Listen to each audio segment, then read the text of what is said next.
So yes, talk everyone. So let's do the unboxing. So dugay na dyan na ko ni siya.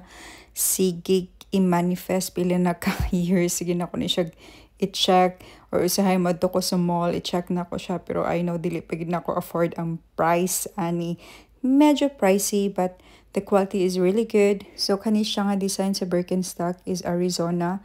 And I think the color is mocha.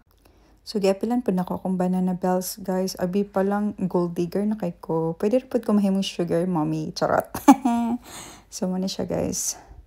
As you can see, this one is very comfortable. We already tried this, and for me, it's really comfortable.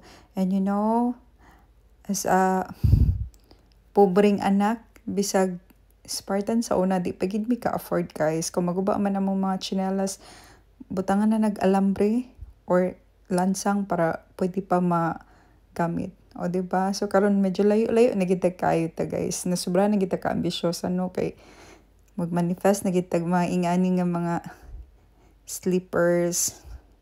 Pero, di kita kamahayan, guys. Kay I already tried this one. And it's really comfortable. Especially karon nga braggy pod ko. So, it really helps my feet. So, tada! Wala kabalo akong banana, guys, but he really deserves this. Okay, grabe kit kay ko kapalanggaan ini akong banana bells. Sumoto! Ihatag na nato kay Uncle Gab. Here, Uncle Gab. Deserve ni mo ni Uncle. So, thank you for watching. Bye!